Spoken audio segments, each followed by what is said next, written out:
1, 2. Right, is that coming out? Is anybody hearing me now? 1, 2. I'm not going to try and play any system audio just yet. Right, well, before I do anything controversial, like try to play audio, I'll just talk for a bit. No promises, this could all fall over at any second. Welcome back to Protracking with Syphus. Not about Protracker this week, maybe not about anything this week, we'll see how it goes.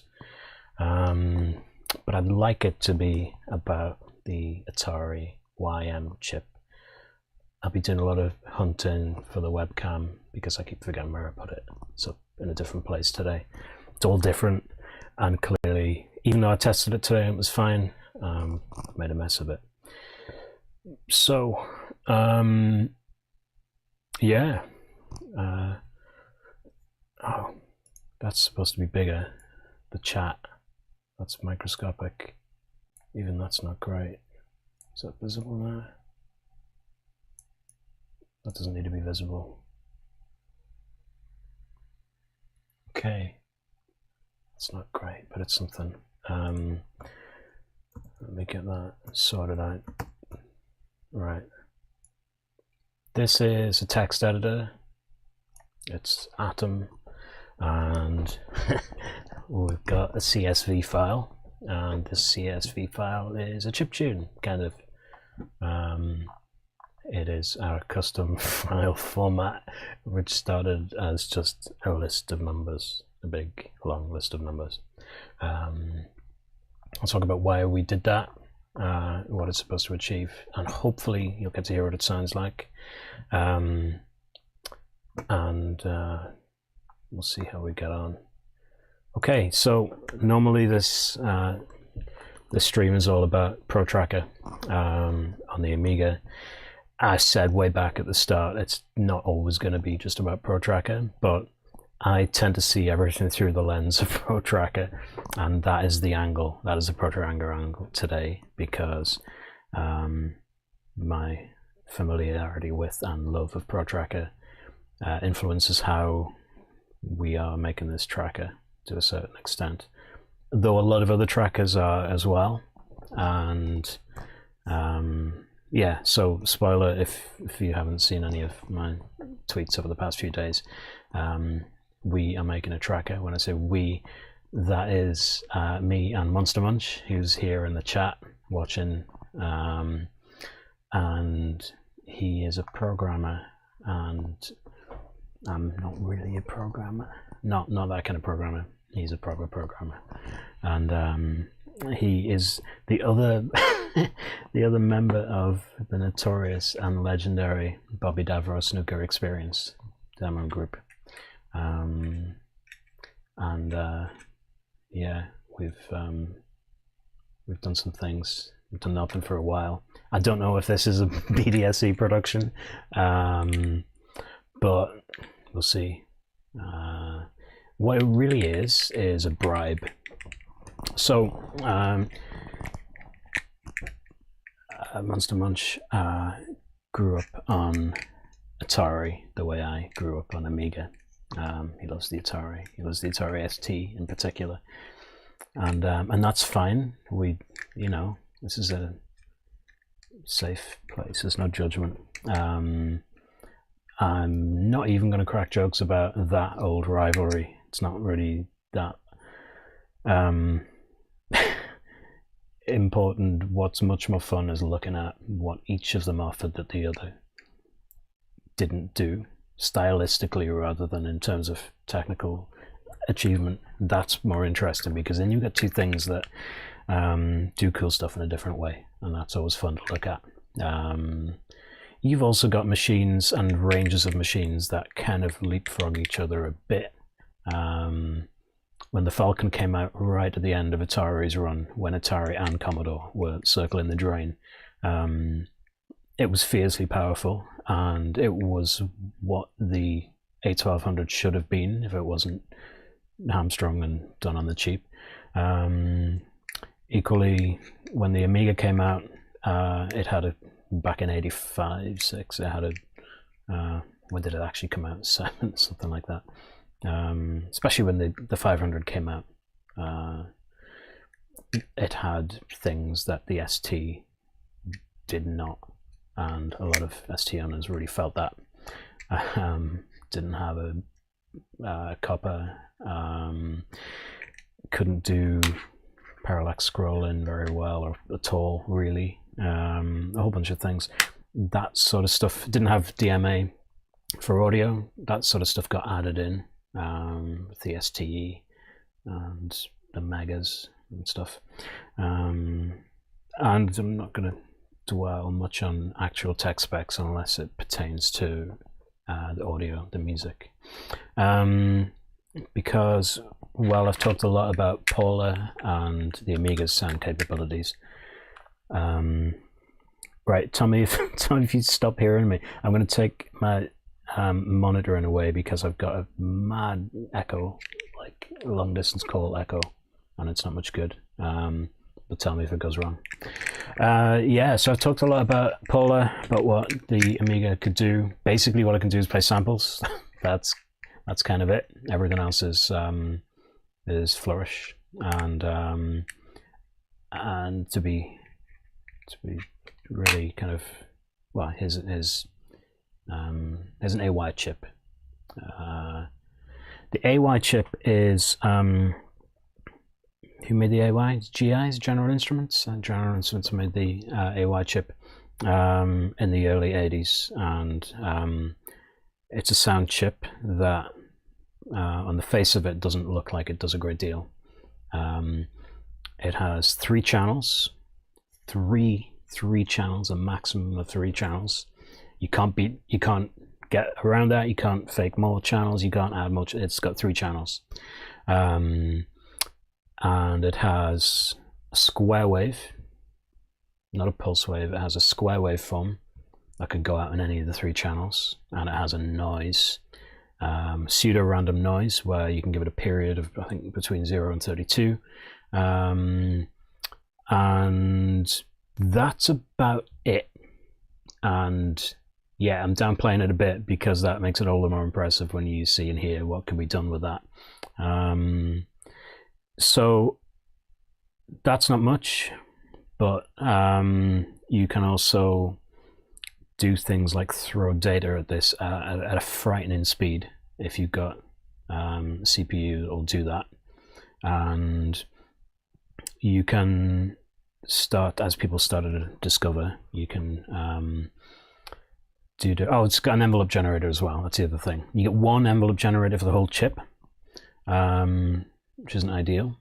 On the AY chip, you've got, I think, between 0 and 7 increments of volume amplitude. So that is, I mean, I don't know exactly what. Yeah, somebody will correct me. Please correct me in the chat if I get any of this wrong, which I'm sure I will. The main difference between the AY and the YM, which is a chip that came a little bit later, which is an Atari licensed version of the AY. Almost the same, except you can choose what clock speed you run it at. You can have 4 or 2 megahertz, I think, from a crystal oscillator on your board. And the other thing is you get 16 increments of volume, of amplitude, rather than 8, which is cool. You can get slightly smoother fades, not that much smoother, but slightly smoother fades. And there are other reasons why it's nice to have more resolution on volume, especially when you start doing the kind of tricks that people started to do with the YM. But really, you throw the same kind of data at both chips to get the same kinds of sounds, and the difference is that some of the tricks won't work on an AY. Spectrums, later Spectrums, I think from the 48K, or maybe from the 128, had the AY, and I think people retrofitted them into the BBC Micro. I don't think it ever came standard on the first Micro. I'm not really very clued up on the Micro, so you can correct me if that's wrong. I have seen micros with all sorts of Frankenstein dual AY chips and things in them hanging off the back of them and stuff, which is cool, but it makes me forget what was actually stock and default at the time.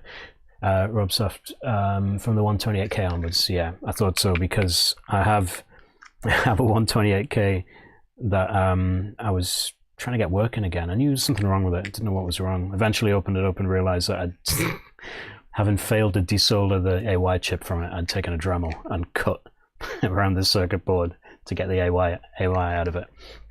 And some years ago, maybe 6 years ago, I spent a lot of time plugging an AY into a Teensy, which is a bit like an Arduino. It was a bit more powerful at the time. Teensy USB, smaller, and had some really cool audio libraries. I got that on a breadboard, wired up all the pins, wired up a small amp circuit, attached it to a 4 megahertz oscillator, and got some pretty awesome sounds out of it. I was going to use it as a synth.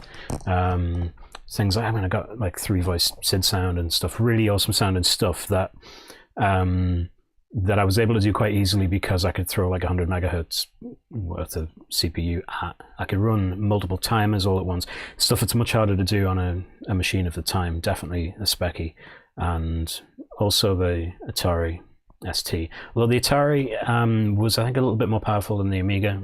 I think it was 8 megahertz instead of like 7.1, or whatever the A500 was, and it had some dedicated timers that made some of these tricks kind of quite cheap to do, so you could still do other things in your game or your demo or something.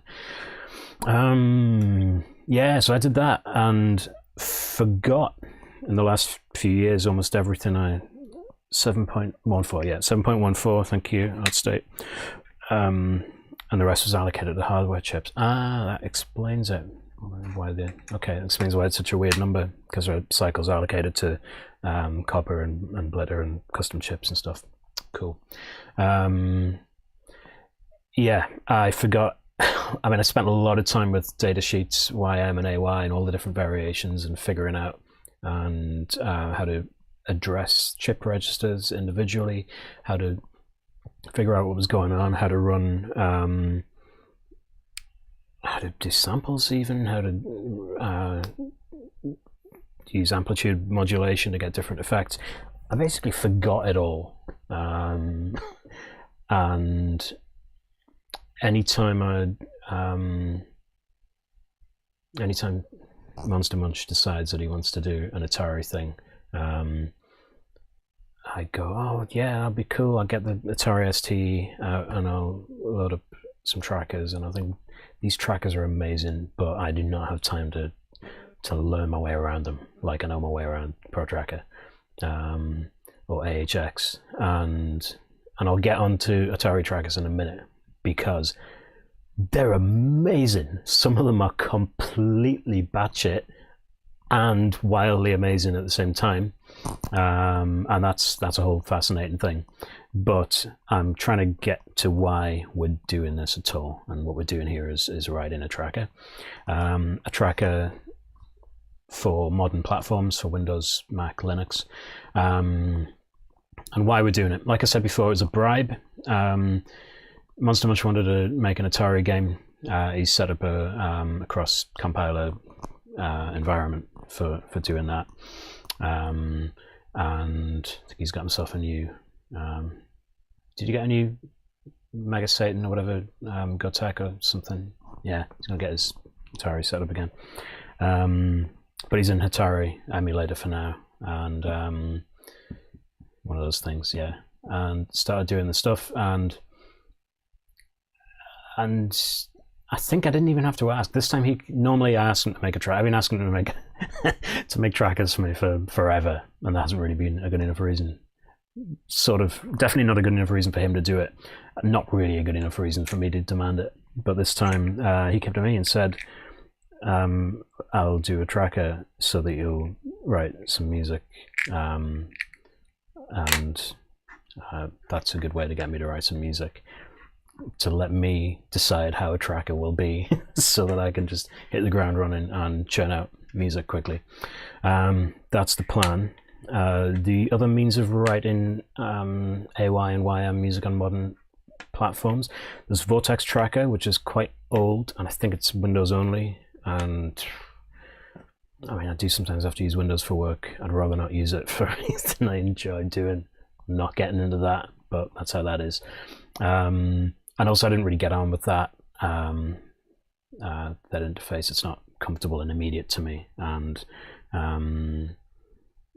I don't care how entitled I sound, but I do want things to be the way I want them to be, to minimize the gap between the idea in my head and the music that comes out. And sure, if I really wanted to minimize that gap, I wouldn't be using trackers at all, but hey, there we go. The other one is Arcos, which came out I think 2 weeks ago around revision time, and looks interesting. It sounds great. It can do amazing stuff. You can have, like, I think up to, well, I think you can have unlimited numbers of virtual YM and AY chips in it. It does almost everything in absolutely not the way I would do it. Fine, people have different ways they like to do things, and it looks like it will be really cool for people who like to work like that. And I don't so much, and it's a lot of stuff that we don't need.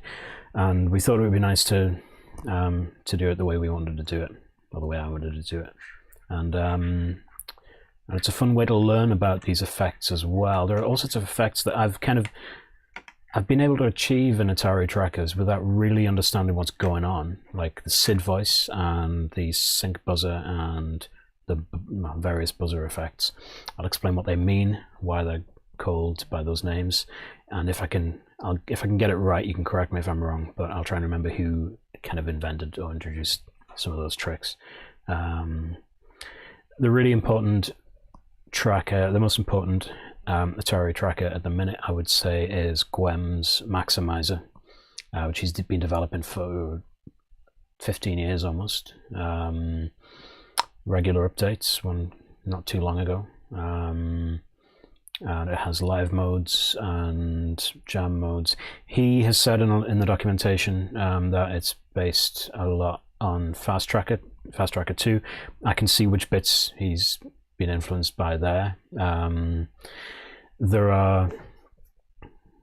It is extremely powerful. It can do everything. I've done tunes in it. I've performed live with it, actually. It's really cool, but it's rare that I can be bothered to set up the Atari, and using Atari, the emulator, it's an absolute nightmare. It's a complete dog. On Mac, at least, keyboard mappings are a total nightmare. Life's too short for that kind of thing. And I do have the STE behind me.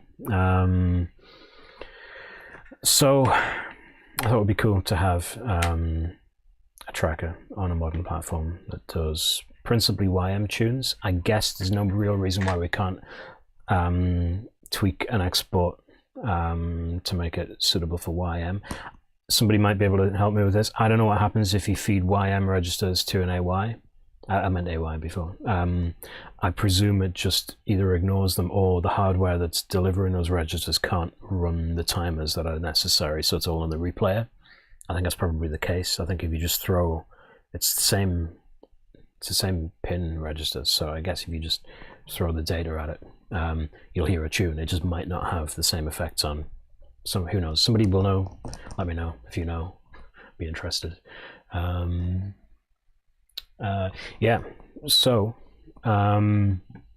this is where it could all go downhill fast, because I want to get some sound happening. This is my text editor. Like I said, this is the project folder with all our code in it, mostly Monster Munch's code, all the C++ I'm not really any good at, and a lot of earlier attempts at getting a tune format. We haven't actually attempted to get a tune format together. This is not anything like the final tune format, the final save format. Just to explain, another thing that you don't have to do with sample trackers on Amiga Polar. I've talked at length, tedious length, about the way Protracker saves a file. It saves a bunch of data in a fixed arrangement of bytes as a binary block, and then it saves references. It saves the lengths of each sample and the lengths of the pattern list, and then it saves those in a pretty simple, straightforward kind of list. All the names of the samples, all the pattern data, a few bits and bobs, and then a big list of sample data that goes on as long as the sample, each sample, one after another. Your replayer navigates to the right sample by finding the right byte offset and going to that offset in the binary, and then reading the required number of bytes. That's the sample. It's really quite straightforward. It's similarly straightforward here, but in a kind of a different way. So on the Amiga, remember that when you save a file in Protracker, you saved a module, and that is the tune, and that is how you listen to the tune, by loading that up in a player somewhere else. But that is also the project file, and that's the lovely thing about being able to open modules and work out how people compose them, learn new tricks. We've talked about that in the past. I've talked about that in the past on here. This is not quite like that. The project file is usually one that's custom to the tracker, because what you export that you will then give to the YM chip in another context, which might be a game or a demo or a modern player that can read that, what you're given it is a big lump of register data that is arranged into a couple of bytes or a word or something that is sent every cycle to the chip to set all of these pins and registers, to tell them the frequency, the waveform, what the envelope generator is doing at a given point in time, and some other things. And that's what is played out of the chip, the audio pins, directly to the audio output over time. So that's pretty cool. But it does mean that you have to, it's quite freeing actually, because it means that you can do what you want with your own format. It also means, as Monster Munch has been discovering, when I say things like, we could have like a column for effects, that would be nice, like in Protracker, you know, you got pitch slide and volume and stuff like that. And then I'm like, oh, we can have 2 columns for effects. And I'm like, hey, why don't we have, since we're making a tracker, why don't we have 4 columns for effects? Because you know it's better than 1 or 2 or 3. Yeah, 4 columns for effects would be nice. And when he realized that that's no cost to CPU really. It's no cost to, it's not putting any more pressure on any hardware, because you still just calculate everything and kind of reduce it down until you've got a value for the cycle that goes to the chip. So it doesn't matter how complex it was on the tracker side of it, as long as it can be reduced down to a point in time with an instruction for the chip. So so yeah, it can get really complex. And I'll talk you through what we have here. This is blank tester.csv. This is I've stripped out all the note data. You'll recognize this if you've ever used a tracker before, especially Protracker or most trackers. There's a note, there's a thing, in this case it's a volume command, and there's another thing, in this case it's the instrument number. Might be the other way around, I'm not sure. There's another note, yeah, and then another note, and then another, because we've got 3 channels. We've got 64 rows. So the first couple of days I was painstakingly putting notes into here. I say that as if it wasn't fun. It was fun. It's quite therapeutic. And we know, or Monster Munch's code knows this is a pattern because it's got this little token here, pattern, end pattern. That's what it looks for, and it passes this file in a very old school way. This is a comment. I did do a bit of editing of this in this table editor. But you've got to make sure you're not reading those comments,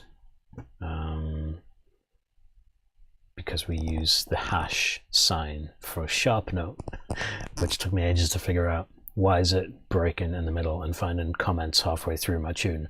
Because I've got a C# in my tune. That's why. Yeah. But hey, that became a quicker way of editing notes, tabbing around like a spreadsheet. Not ideal, but slightly easier. I'll get rid of that again.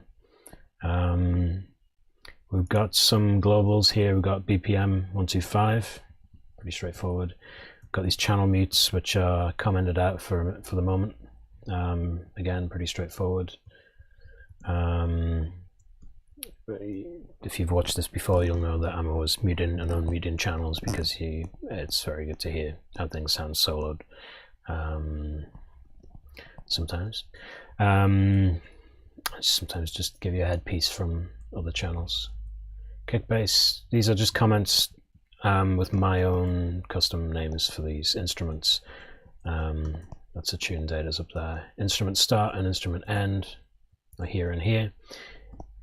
I'm going to do that so it's easy to see. So if you look at some of these instruments, we've got, again, it's comma separated values. So the system we have is that these are tables that are run through at a certain speed. In Maximizer, Gwem calls them sequences. I don't know why I started calling them tables. Maybe there's another tracker that does that that's influenced me, but that's kind of stuck. But yeah, they're sequences. They're run in order at a certain speed, which you can usually control. And some of them are pretty straightforward. You think to yourself, oh, we'll have just like a mixer command where it says which waveform we're going to use for this instrument, but then you realize there's no sense in not making that a wavetable and making that change over time. So you might as well run a sequence of that and make the change accordingly over time. So the asterisk here is a loop point. There will be a better way of implementing this in the final thing, I'm sure.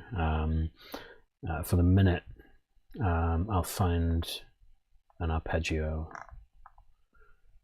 Right, here's an arpeggio.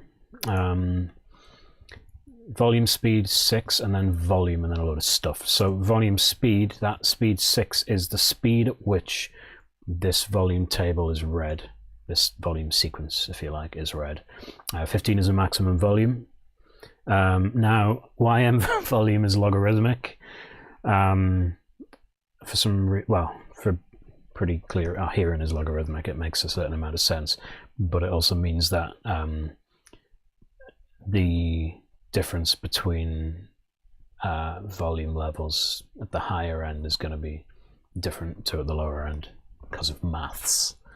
So there, but 15's max, and then over time 15, 15, 15, 14, 14, 14, 13, 13, 12, 12, 12, 12, 12, 11, asterisks, that's the loop point, and then we're on 10.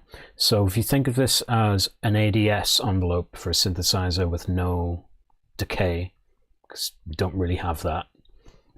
Doesn't matter that we don't have that, because we can do it in manually if we want, but we don't have that as a sort of, yeah, anyway. The attack, if you wanted, the attack here is instant 15, but we could build this up from 10, 11, 12 from 0 or whatever. So that's an attack stage of that envelope. This is not the envelope from the envelope generator that I mentioned. We'll come back to that later because we don't use that for envelopes. That would be mad. This is kind of a manual one that we've written out ourselves at the speed we want, 15, 15, 14, 14. And then so the decay you can see there as it goes down, and then it hits sustain point, which is the loop, and then it just runs along at 10. Hopefully, if Core Audio doesn't fall over again, I'll be able to show you that and play it. arpeggio, the same kind of thing's going on here. Doesn't matter which order. I've just got these commands thrown in anywhere because they're going to get passed either way by Pete's code. Sorry, Monster Muncher's code. Sorry, is that okay, Pete? I know your name. We'll find you. Too late now. Yeah.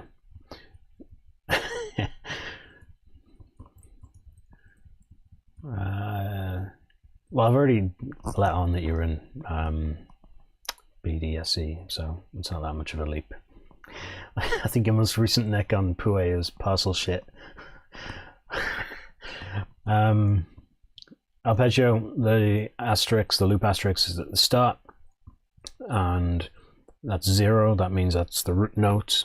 Whatever key you press, whatever note goes in the tracker, 0 is a 0 semitones offset, and we've covered this when we've done arpeggios in Protracker. 7 is 7 semitones. We're not in hex today, or for this we're in decimal. Some stuff's in hex. I'll get to what is and what isn't. We'll have to make some decisions about what will be and what won't be. I like hex for almost, but not quite everything. There are sometimes it's not appropriate. But in this thing it doesn't matter, because like once you've read it, it doesn't matter what it is. 0, 7, 12, 16, 19, depending on how good you are at musical theory and relative pitch, you might know what that would sound like. That's all we've got in there. In fact, I haven't even got a mixer command in there, so I assume it just defaults to square wave. Kick bass, it's actually not a kick bass, it's just a kick. I took the bass out of it for reasons. But one of the first things I told Pete that we needed to have is fixed frequency, which if you remember the AHX stream, fixed frequency is how something that you often want in a percussive sound, so that it will not respond to the input pitch that you give it. Now, sometimes I don't know what that was. Sorry. That's cool for things like hi-hats and stuff. It means you don't have to change octave if you just want to whack it in. It doesn't matter what the hell note it is. But actually, it's much more useful for if you want to crunch a drum sound and a bass sound into the same patch. Then you want to keep the bass at relative pitch, relative to the input note you give it. But you want to fix the pitch of the drums so that that's always the same. So that's why we've got this volume table, volume sequence 15, 14, 13, 12, and then goes down to 4 and then 3. No, that's just, oh, because this isn't a kick drum, kick bass, this is just a kick drum. So that's just a tail off. Well, it's actually more of a volume speed 3. It's a percussion effect, so that's going to be boom, boom, pretty quick. The arpeggio, not sure why that's in there. That might be left over from when it was a bass, actually. Mixer is, what does that mean? Can't remember. There's notes for this somewhere. I think there used to be notes in this file. I deleted them. Anyway, 2, I think is noise, or 2 will be noise. Going to start off with a tiny bit of noise. 1 will be square wave. 2 equals noise, 1 equals tone. Thank you. And the tone is very low pitched, boom, the bass drum, and then a little bit of noise, and then a loop at the end of it. I don't think that loop needs to be there. I think otherwise it would just play out.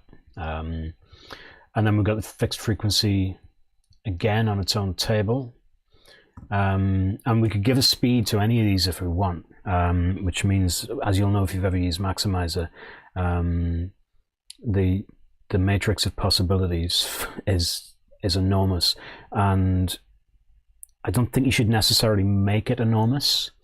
Flexible's good. Enormous by default is intimidating and unhelpful. I think Gwem's got it just right. And I think part of it is influenced by the screen limitations, the screen size, the GUI real estate that he has on an Atari. it means some things are a bit tricky to learn, but it also means that for the most part, what's visible in Maximizer is what you need and a little bit more, which is perfect. You don't want to have slightly less than everything you need, nor do you want everything you need and shitloads more. That's the danger here that we'll try to avoid. But I would like there to be some kind of flexibility where you can throw in some kind of modulator, either a speed modulator or a table that maybe isn't in the default GUI, but does something you want to do. Because there are lots of, this is a real many-to-many modulation system. So modulation, that's an unhelpful word because we will talk about that in synthesis terms in a little while. But for now, we're talking more about how things change over time. So it's enveloping. You could draw one of these up as an LFO. You could use a lookup table. You could generate that yourself. You could just wing it, which is what I prefer to do. If I want to get one of these tables to look like a square wave, it's or a saw, it's pretty easy. Let's do 15, 14, 13, 12, 15, 14, 13, 12. Loop it, and you've got a saw for whatever that value is supposed to do. And then you've got a master volume, which is handy.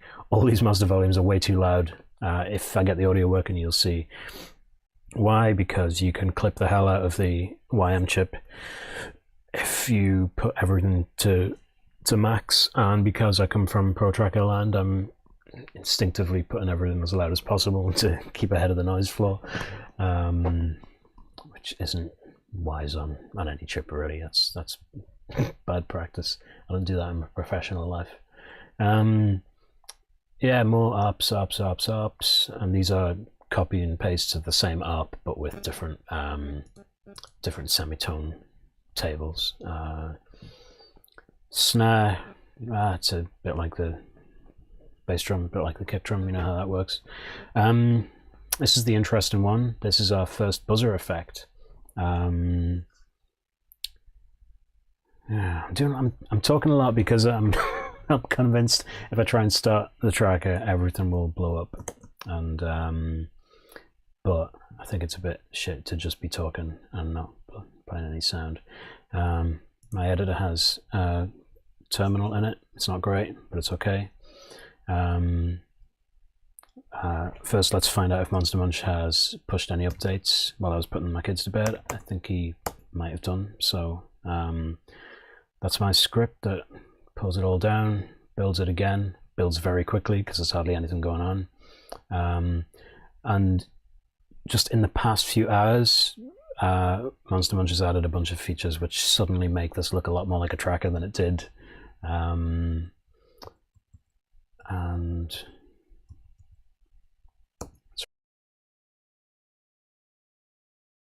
the audio's gone, hasn't it?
1, 2. Is that back? 1, 1, 1, 1. We're back. We're back. We're back. Oh, mint. All right. Let's try again.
I mean, this shouldn't even be here. The fuck is that? What? I mean, what the literally, what the fuck is that? I've never seen that before, whatever whatever that is. Oh, it's built in the camera probably. 1, 2. Shit, that does not need to be.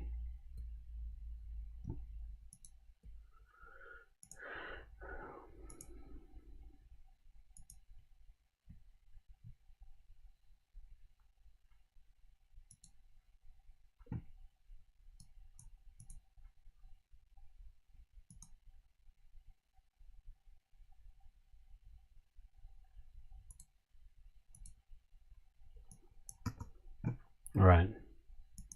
1, 2. Okay, you can hear me. I can't hear myself. That's fine, actually, isn't it? That's okay. I don't need to hear me. Got enough of that at home. Hey. All right.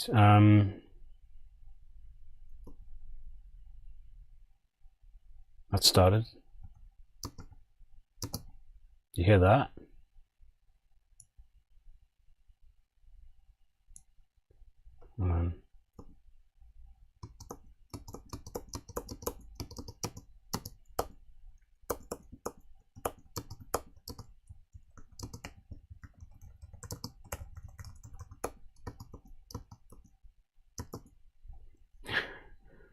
Yeah. I'm guessing that is not playing. It's not scrolling because it can't find what do you call it?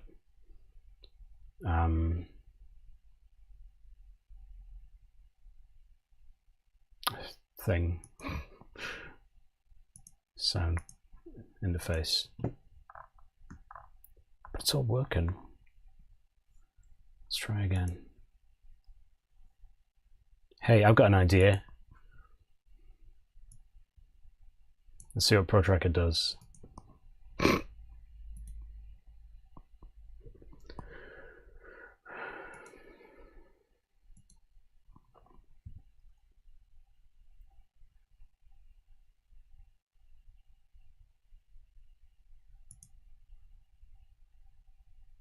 Is that coming through?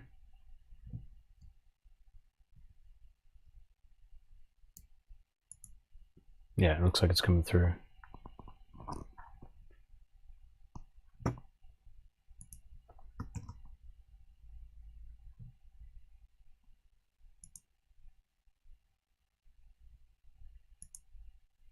No, okay.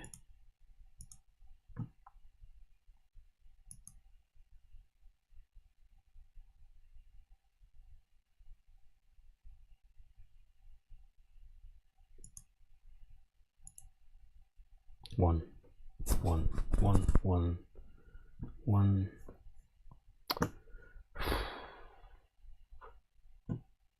2, 1, 2, 1, 2.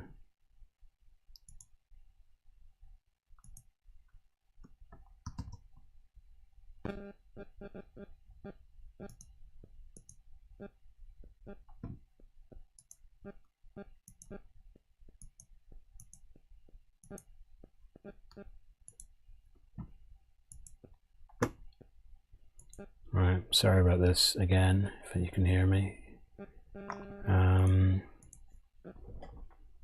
Oh, hey, at least that looks pretty.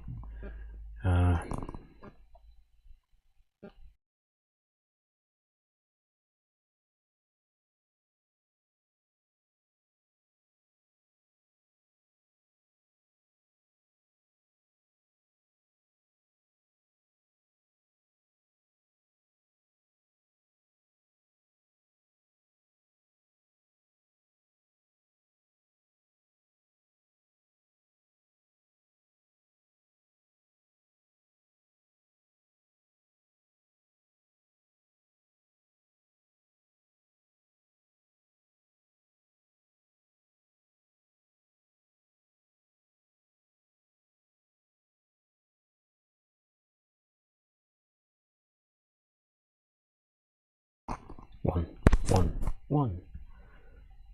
Why can't I fucking monitor it? Oh, that's why. So you guys can't hear the you can't hear the music, is that right?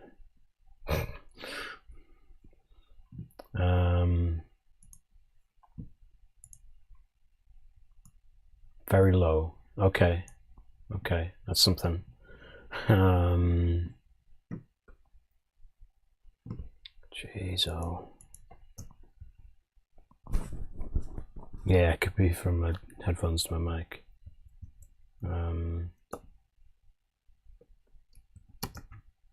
Oh, can you hear this?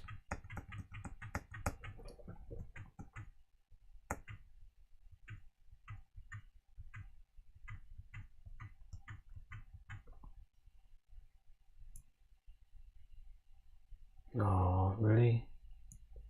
Drum? Yeah, drum. Okay. Is it loud enough?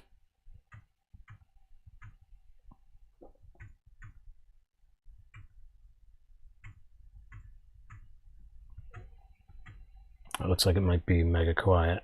Yeah. It's been too loud all day.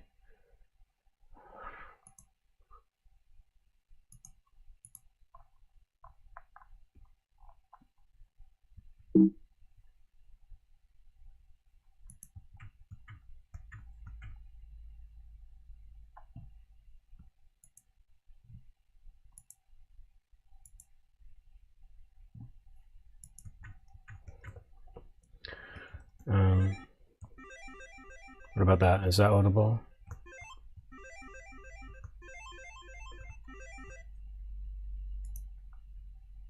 I've got an idea.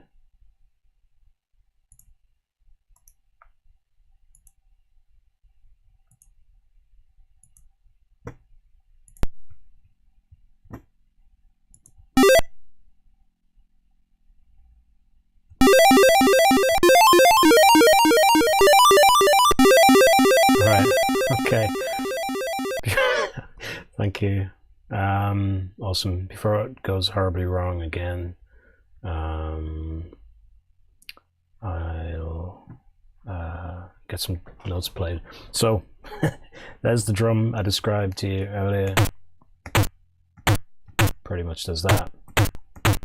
Which, if you've done any chip stuff before, either with a Game Boy, Atari, Specky, you'll have recognized when I showed you those values that the kind of thing it's likely to do is give you a square wave kick drum, bass drum, whatever you want to call it. Yeah, so here's my first YM tracker, as yet unnamed officially. Got some ideas.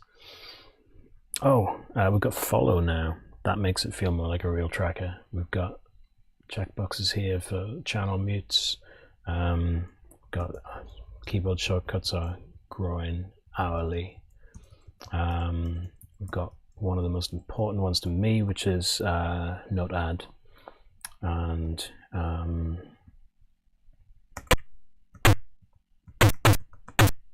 that works the way I want it to, and more, because it also plays a note when it's not supposed to. That's fine.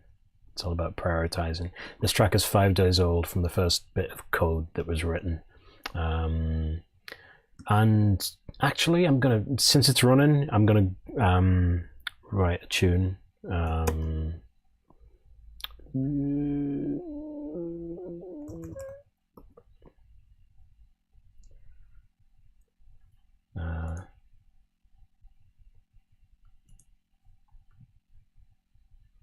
Right. So, tab between columns, as you'd expect if you've ever used almost every tracker. Shift tab to go back between columns, and I haven't got into talking about all the awesome Atari trackers. I think that will have to be for another day, possibly from hardware, which, against all common sense, is easier to stream for me. Jeez. But it's a really cool subject, and I don't want to avoid it just because it's ostensibly Protracker. Okay, let's get edit step 4, or note add 4. Go to edit mode with spacebar, green line to teal line across the screen, and actually I want 8.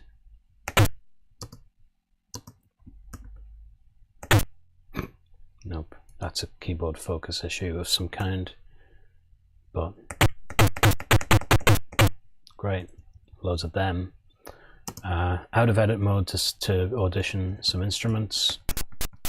That's a little noise hat. This, I think, is a snare drum. Yeah, and what a snare drum. Cool, right. I've got a bass here, and it is a bass that uses the buzzer effect, which I will explain if everything continues to work for a while later. I think it's on 4.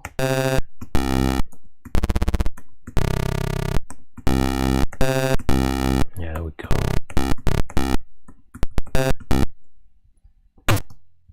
And oops, switch back to note add 0.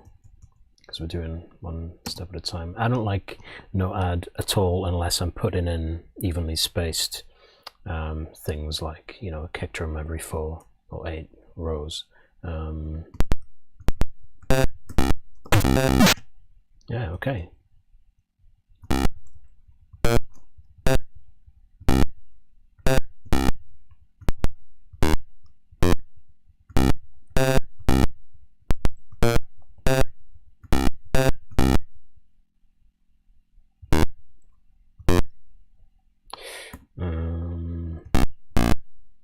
Yeah, I've got no copy paste cut yet, so so there.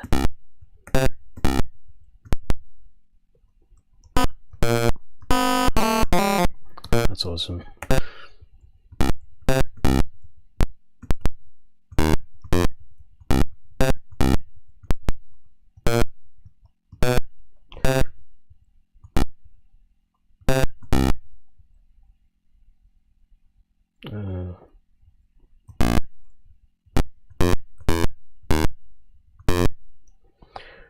No wasted space in this channel, indeed. I mean, really, one channel should be enough for anyone. I'm just being extravagant here, but yeah, let's see if we've managed to get drums and bass into one channel. Yep.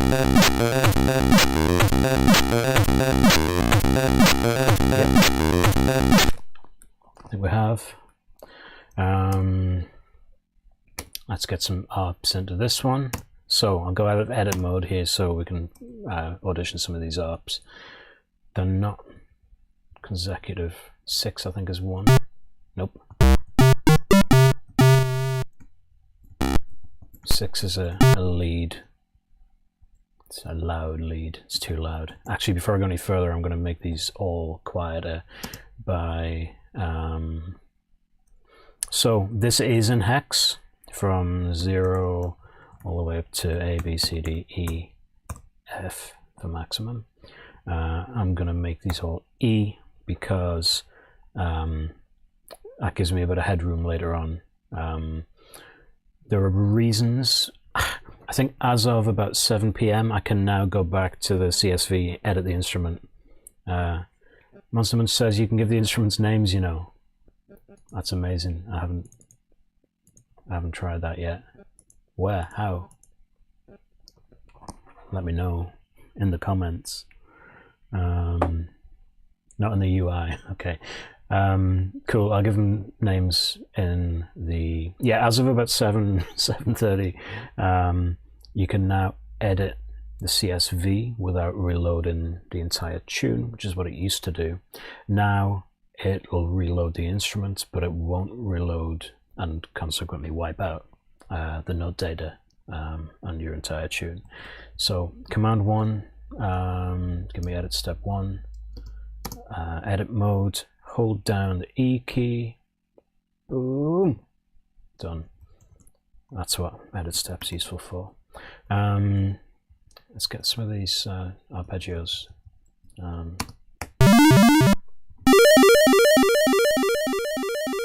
Yeah, like that.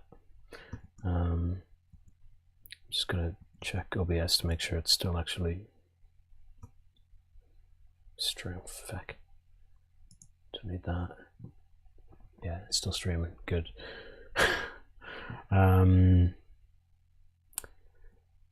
Yeah, that's an up. That is an up. So is that. Sure, there was a good reason for writing that one. Can't remember what it was. It's quite nice. Can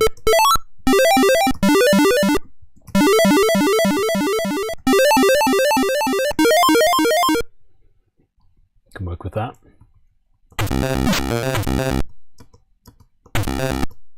It's interesting. Scrolling stopped. Follow is unticked for some reason. There we go. There we go. Shift and up and down. Again, as of about 7 o'clock tonight. Now I navigate up and down through the instrument list, which may or may not be how that appears in the end, but it'll do for now.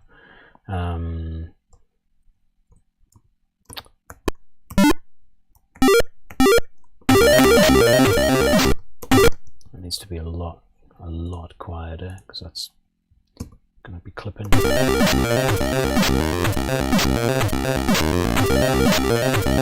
pretty good.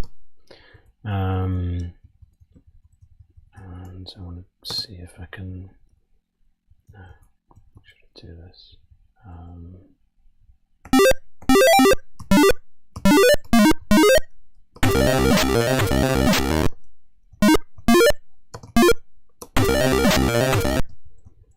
I've got to declare all these volumes, otherwise I'll go to the default, which is the instrument's own master volume.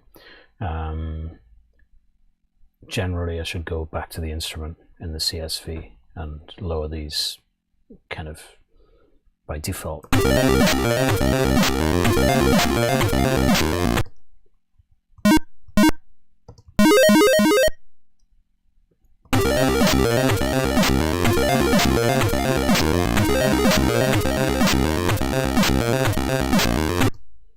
Yeah, okay.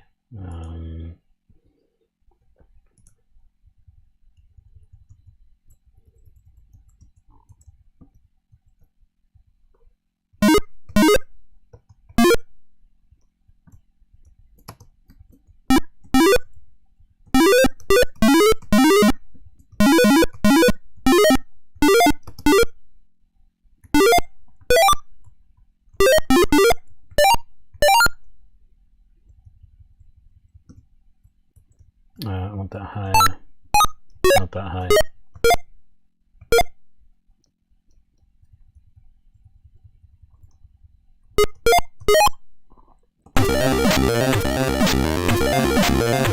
But they're too loud.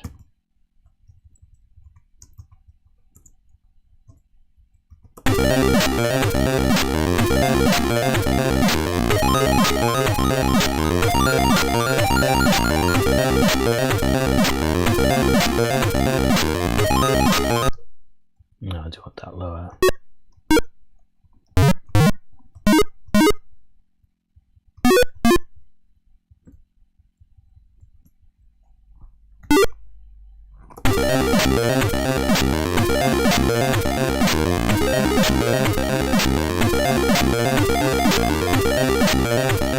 Okay, time to get a lead in. I think the lead is on 6. Yeah. Okay. Is it still streaming, by the way?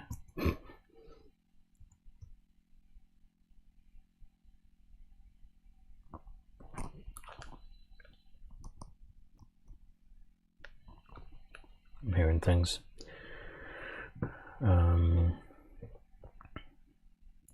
Got a nice texture to the sound even through tonight's MacBook Pro speakers, Rob Soft.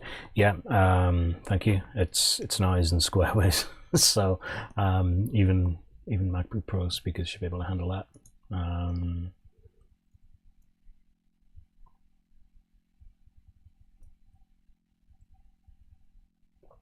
Right, let's get this in. I did start one earlier, much like this, but lost it because we've got no save. So anything you do in here, you just have to enjoy until you shut down or it crashes or something. But we've got no save, which is fine because it's life.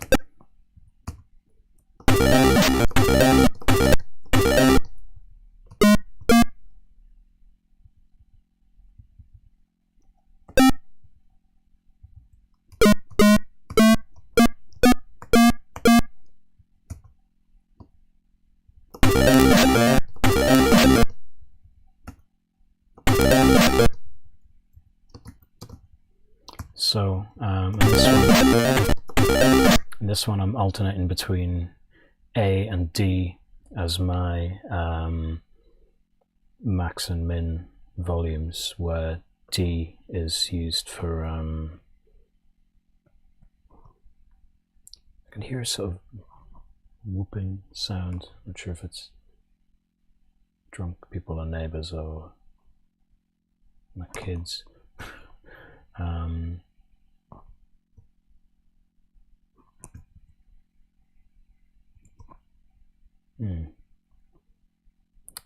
Give me just a second, I'm going to check on what that is.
Just losing my mind. Yeah, anybody who's new to Protracking with Syphus will know that despite my being quite new to streaming and to Twitch, it's never gone as disastrously as this. So there's that. But where are we up to? I think it's just my own breathing coming through the time lag on the monitoring. I think that's what it is. Yeah, Jesus wept. Right.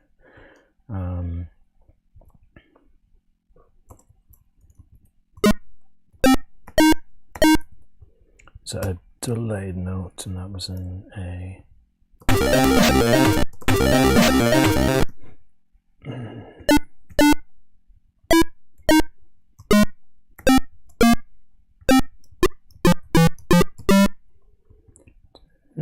We haven't got note by note line preview, sorry, row by row line preview yet, but I like that.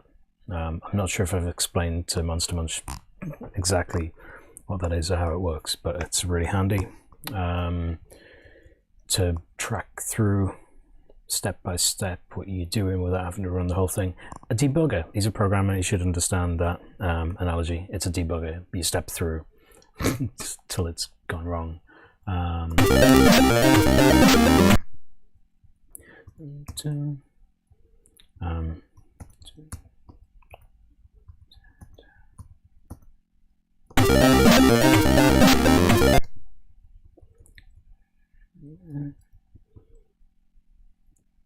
Should be a,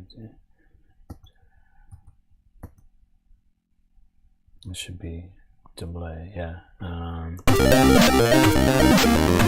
It's horrible. What's going on? Right, need to get these channel mutes going that we have, because we have channel mutes.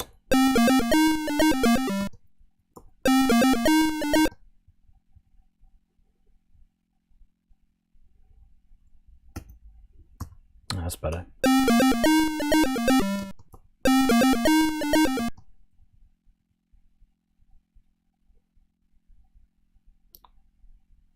The hell am I doing? D's louder than A.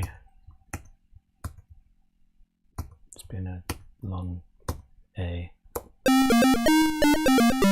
That's what I wondered. Good lord. Right.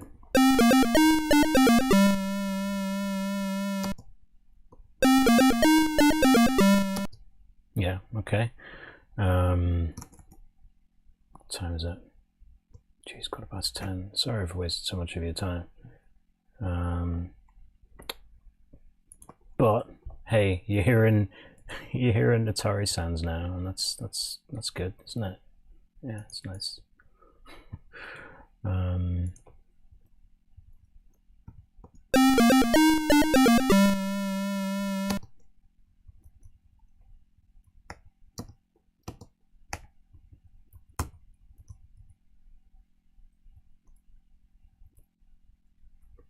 Let's get the other channels back in, see how we're doing.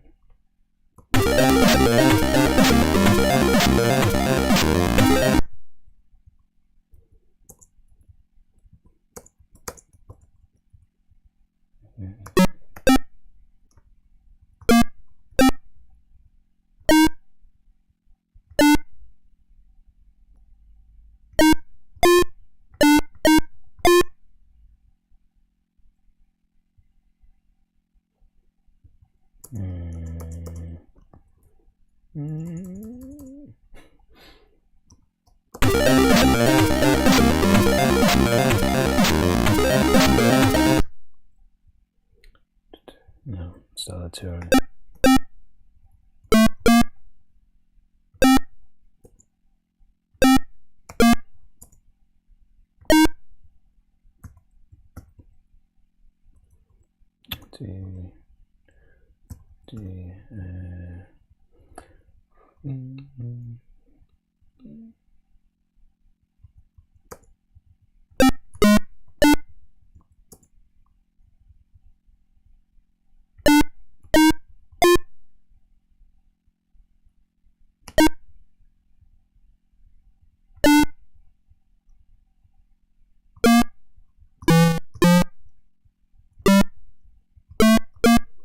Right.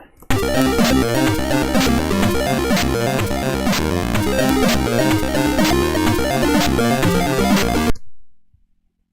don't think that's quite right, is it?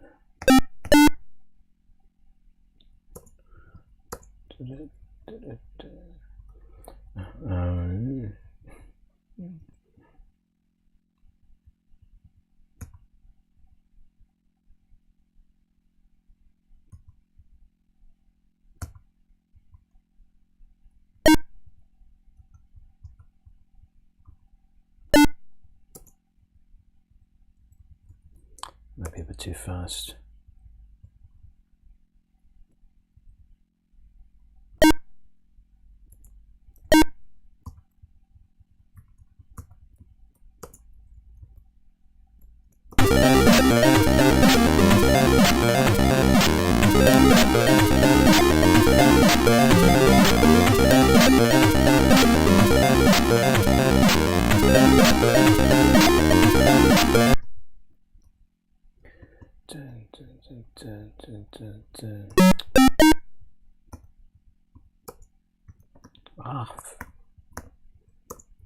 We'll work on that as well. Default instrument insertion.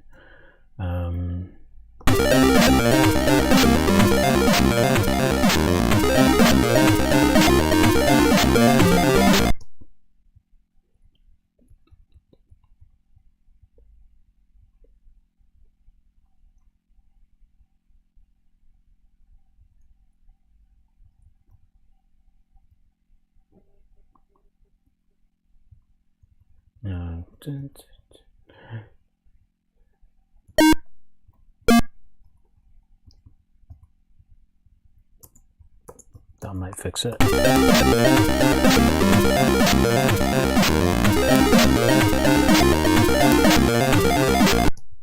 Almost, but I did that wrong again.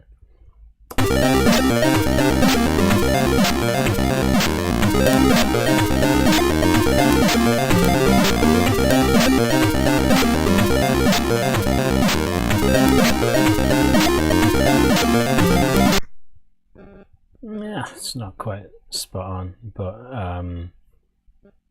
yeah, I can't save it anyway, so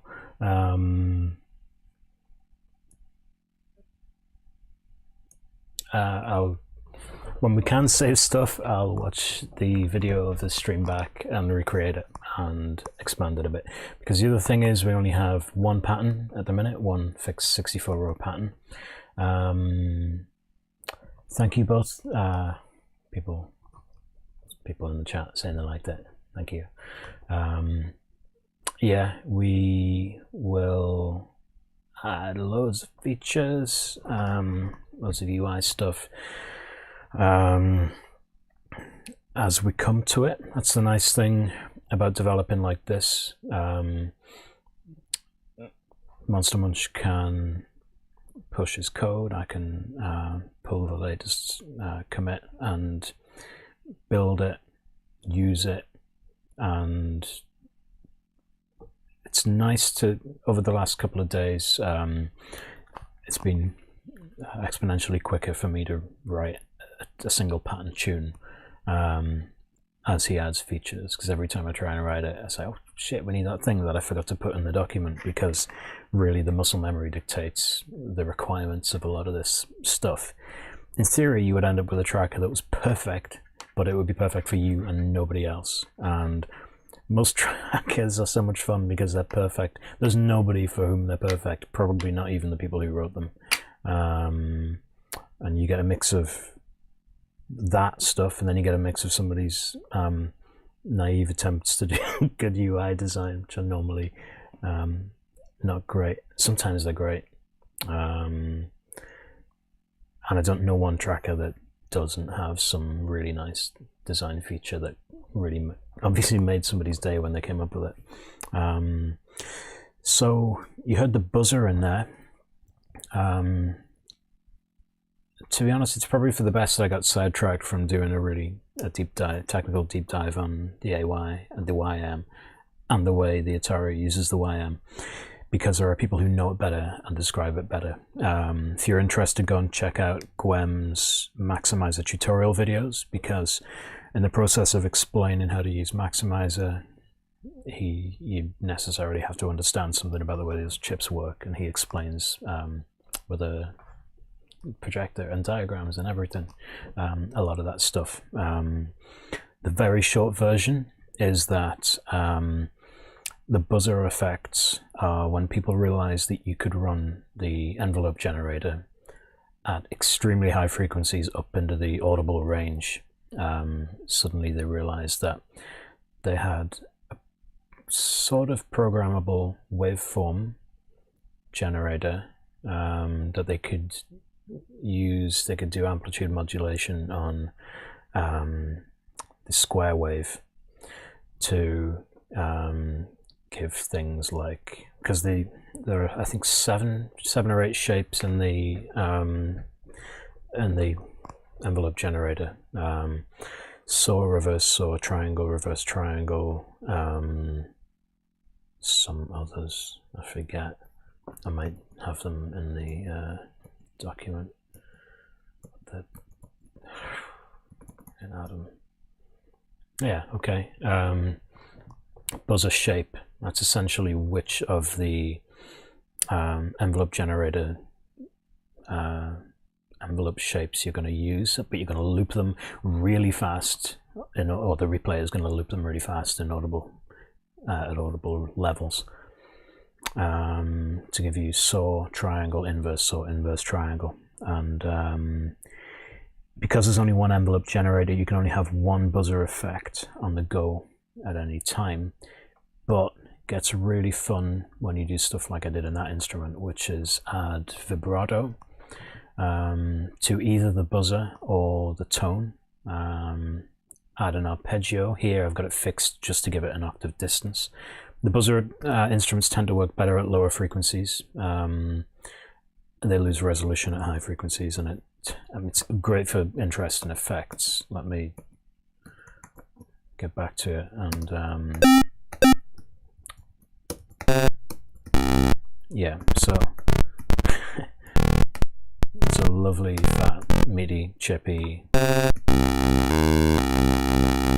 can hear where my vibrato comes in after a short delay, because that's running on its own table as well. As it comes in, it starts to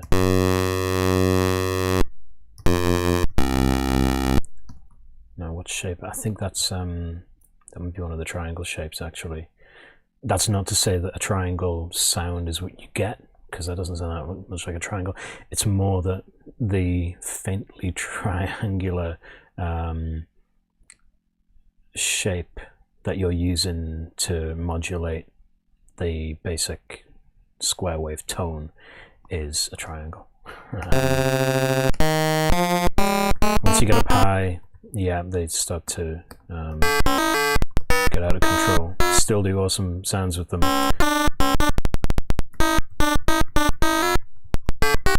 And because instruments are cheap here, that is a few lines of text, essentially, you can keep that kind of thing predictable by creating new instruments for maybe just a single note that that sounds the way you want to at a certain frequency with a certain offset provided by maybe the vibrato, maybe the arpeggio. So again, this is the matrix, the modulation matrix, that's as complex as you would find in a lot of digital analog synths, because there's no reason why you can't do any of this stuff in your tracker or your replayer before boiling it down to just the per frame frequency commands and waveform commands for each channel. So we haven't got SID voice yet. We're going to work on that. We haven't got sync buzzer yet, which is an effect I think was created by Tao of Kareem, either the late 90s or the early 2000s. That's wild. That gives you those metallic like sync oscillator kind of effects. Some people are using that to really good effect, especially in the last couple of years in Maximizer. Some demo parties have had good YM tunes coming out of them. And yeah, we'll dive a bit deeper on those when this is all a bit less fragile. The main problem here is OBS. It always is OBS. The tracker itself just goes for the system, whatever the current system audio interface is, but we'll maybe make that a bit more flexible in future. There are all sorts of things. If this goes public. There are all sorts of things that would be nice to do to make it a bit more elegant for the uninitiated, but it would be cool for people to use this because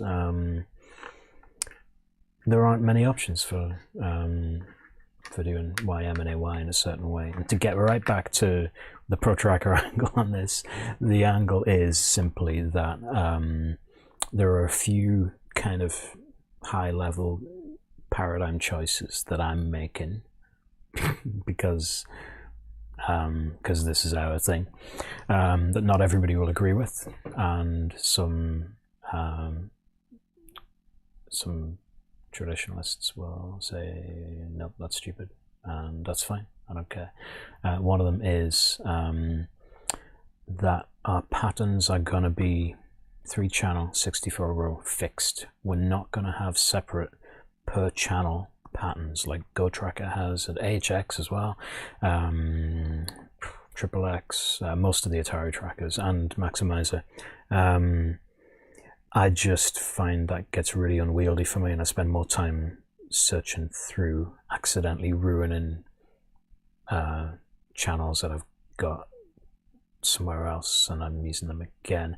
Gwem's got some really good solutions for that. The N key in a lot of fields in Maximizer generates a new table or a new pattern sequence or whatever. That's really handy, but it's still, I feel like I'm losing control. I like everything to be just a single monolithic pattern.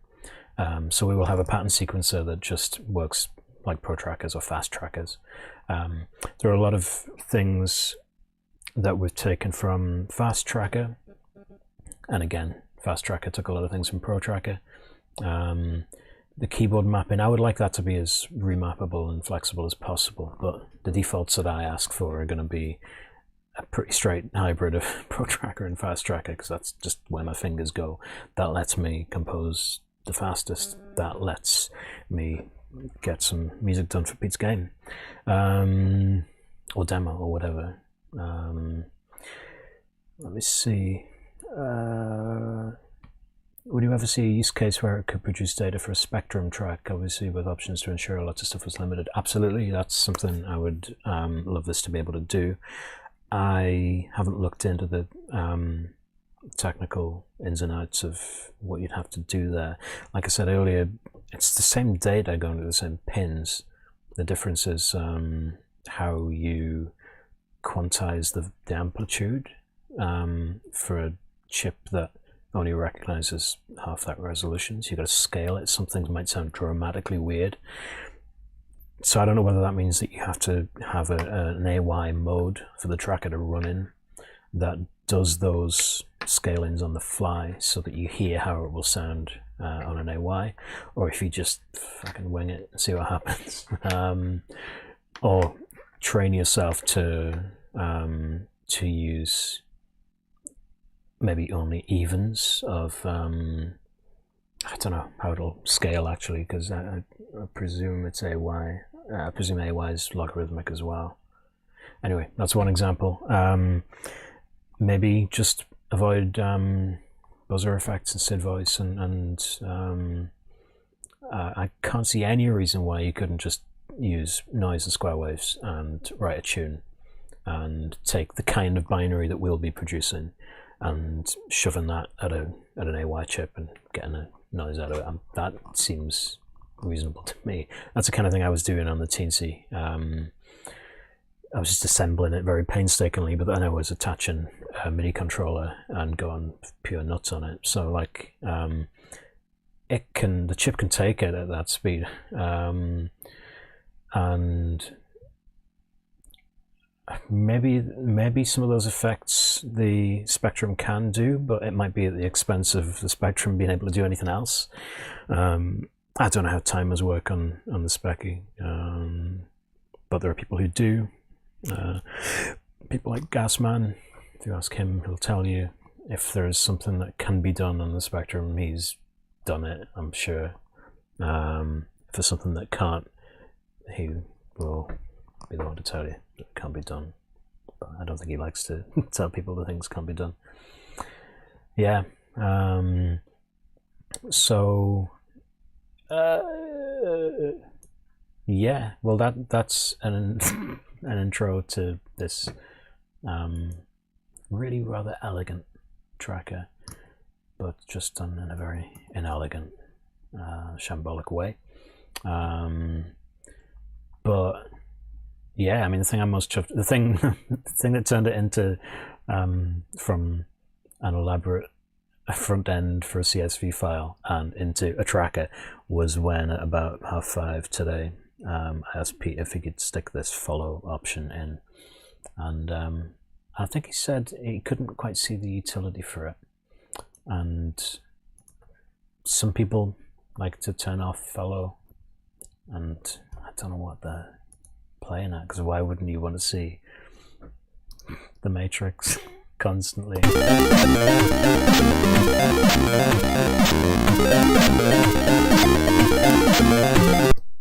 Apart from anything, when you inevitably come across a time and blunder in your own notes, hit spacebar, stop, and it stays at the line it was up to. So yeah.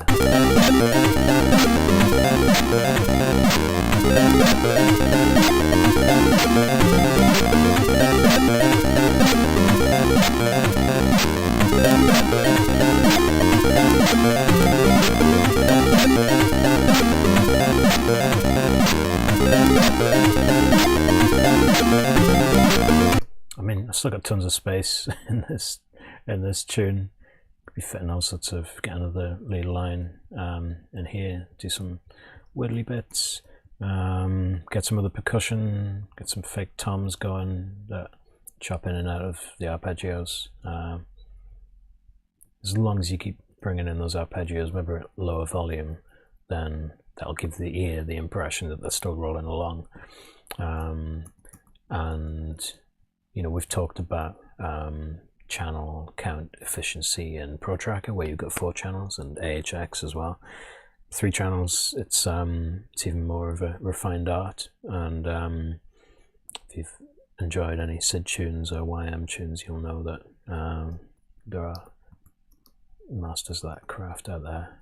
I have to tighten up my game a bit for 3 channels, because I'm decadent 4-channel bougie.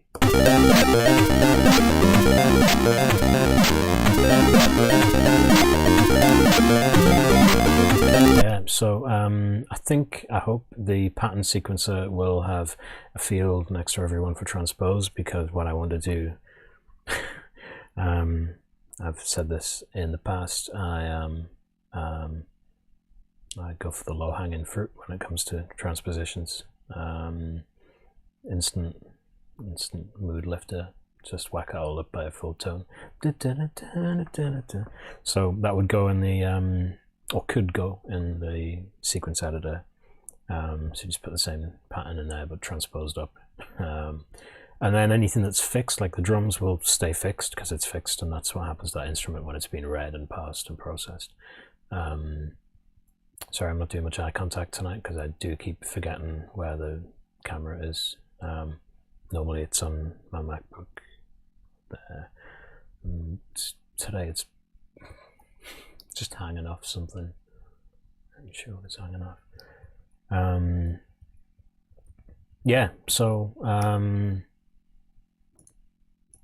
let's hear those.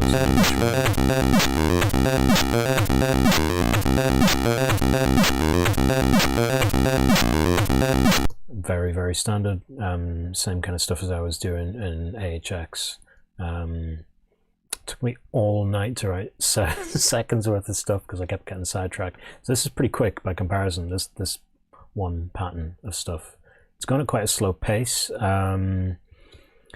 Normally, I just couldn't be asked to go back and change the BPM in the CSV. Normally, I'd run things at more of a lick, and that would run these patterns twice as fast.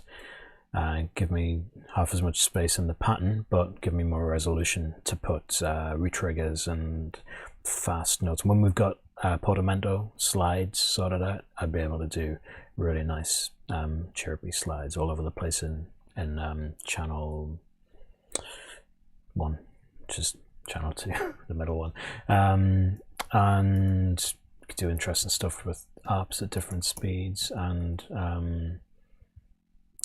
but there's no point in doing that yet when we've only got one pattern. I'd rather get more of a tune into one pattern, which you do by running it slower, and just about enough to get what I wanted out of this tune, which is a pretty classic style of chippy, gamey, demo-y. I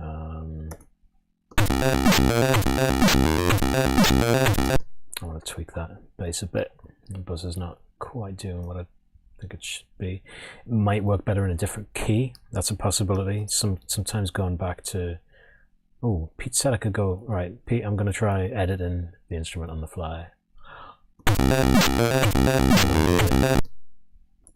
Hold on to your hats. Let's see, I'm going to put that down here, run it.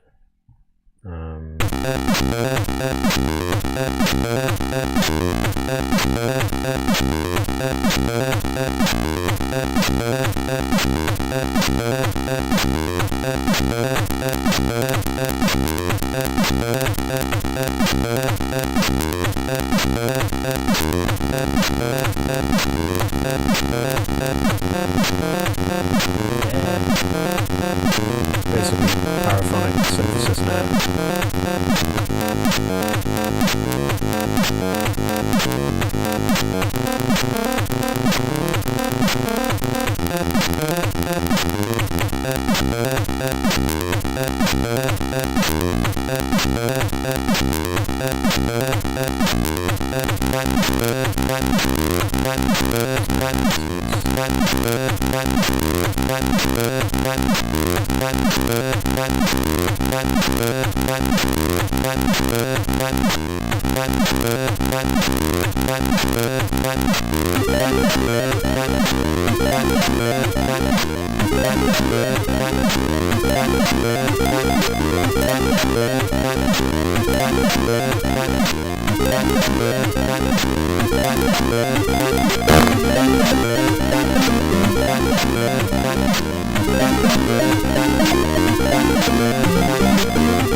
Right, so that's I prefer that. I don't know what I changed. Maybe I made it the soul wave.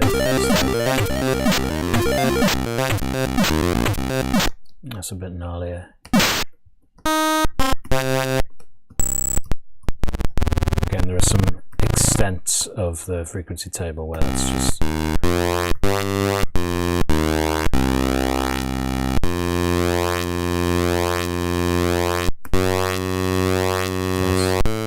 yeah. So and that's just a simple buzzer effect. There are more effects to come, and we'll cover those as we get to them. Like I've said, it's just mostly my design and UI decisions that are being thrown into this. And then if this goes any wider and people are interested in making changes, they can ask for them. But I would like everything ever to be completely keyboard remappable. And even though it's a massive faff on in SDL, which is what is running behind the UI here, a complete hassle. It's worth doing, and I'll try and do the heavy lifting there, because even a moron like me can figure that out. It just takes ages. But yeah, then people can do what they want. So the only real restrictive thing in terms of my own tracker prejudices, I think, will be having those monolithic patterns where you can't split up separate channels. Most of the other stuff, I think, will be pretty conventional. There are a couple of bits and pieces I've put in the design document where it's like, this isn't normally how things are done, but I don't think that way of doing things is worth keeping alive. It's not. It's the tiny bits of iconoclasm that nobody else will care about. That's fine. And yeah, there are a couple of alternatives, and I'm keen to see how Arcos goes. Running like 16 YM chips or something in a single tracker would be awesome. You can make some absolutely killer stuff with that. It would take me quite a time to get used to the UI, and time's the thing. I just don't have much time. I used to have unlimited time, and when I didn't get an Atari until the early 2000s. Got an Atari STE. I've used it live, and I've used it used Maximizer as a bass, essentially, with a MIDI guitar, and sometimes just as a drum sequencer.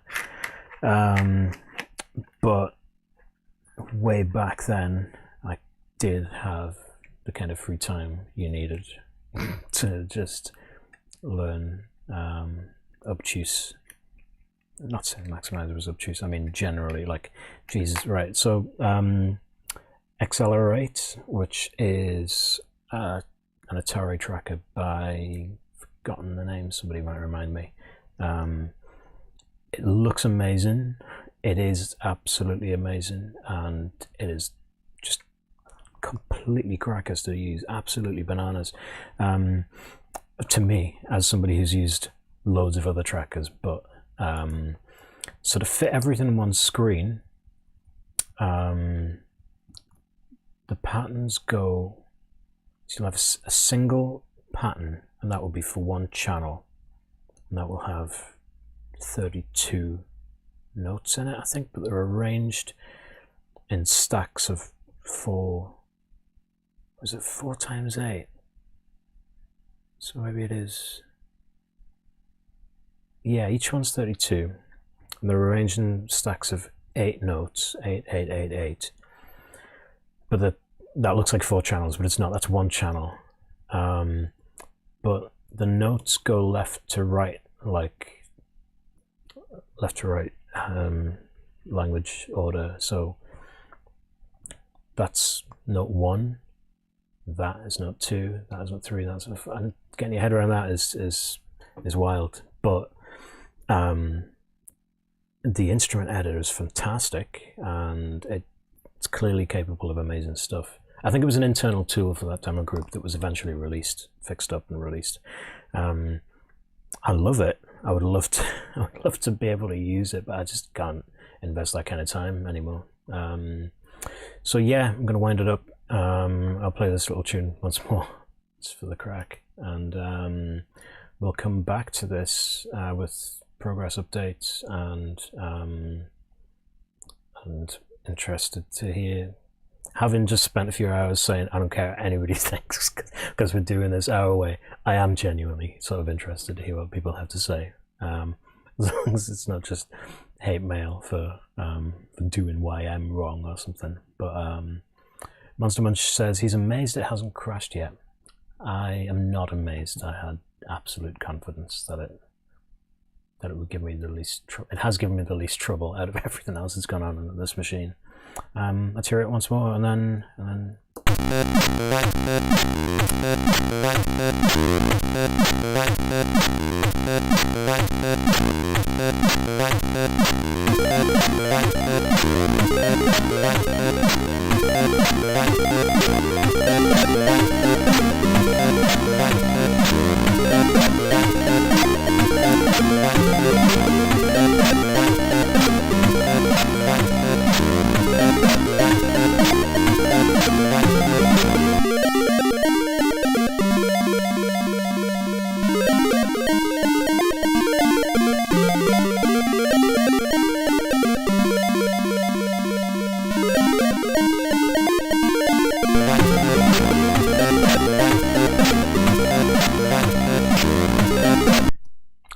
right, and now I'm going to close it and lose that tune. Well, thank you very much. Thank you, Robsoft, Artstate Digital. Thanks to our special guest Monster Munch, who made the damn thing. And yeah, stay tuned for more on this, and don't know what's next for Protracking with Syphus, but it'll probably be Protracker. Maybe it's time to go and have a look at Amiga Pal again and see what's going on there, because it's had some updates that you may have missed, and it no longer kills the processor. But yeah, thank you very much. Good night.